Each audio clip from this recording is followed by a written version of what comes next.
This lesson is going to be very short, so please go to the full-length answer in the text.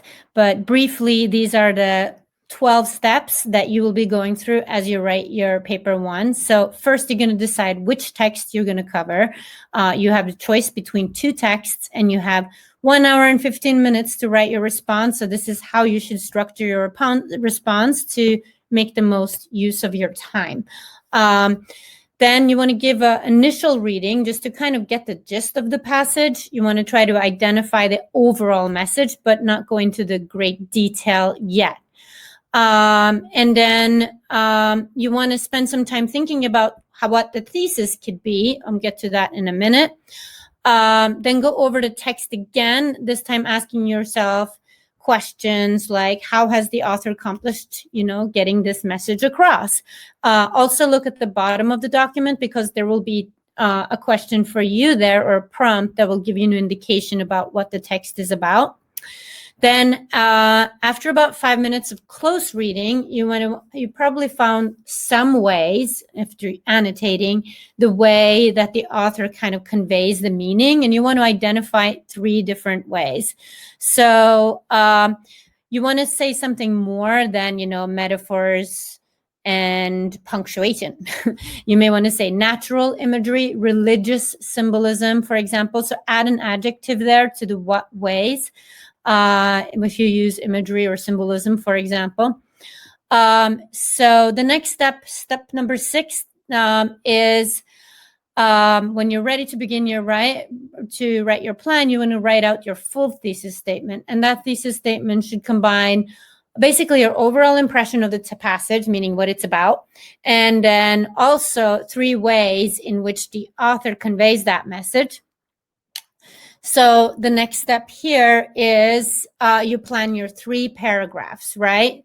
So you want to have about 2 quotes, or maybe 1, but 1 to 2 quotes from either the beginning or at the end of the passage that you read. You're looking for patterns. You're not looking to identify every single literary device in the text. You're looking for patterns. Has the author used used a literary device or a literary feature more than once?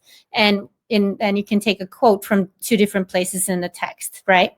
So after that, you have completed this for all of your paragraphs. You're ready to start writing. And at this point, maybe you're 30 minutes in and you have 1 hour and 15 minutes to write the essay.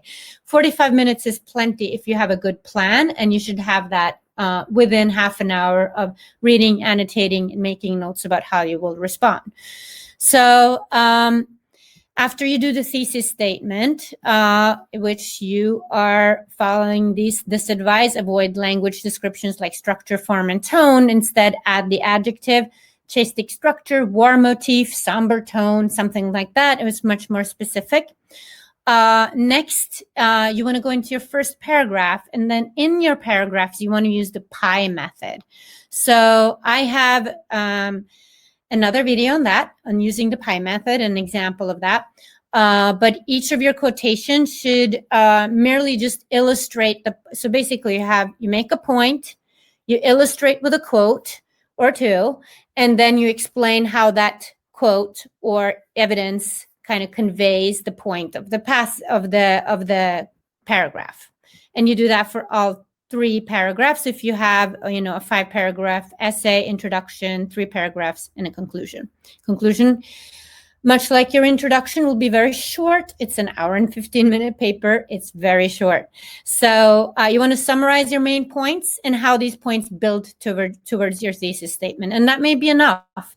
But if in the process of writing you have come to think about more deeply, or you want to contextualize the thesis in the larger context, you can do that as well. I have more tips on that. But anyway, this was very, very brief. I have 5 minutes to go through all of this. Please look at the text document, and good luck on your paper 1 essays. And let me know if you would like any help with preparing for that, or the HL essay, or the IO, or TOK, or the extended essay. I'm happy to help with all of that.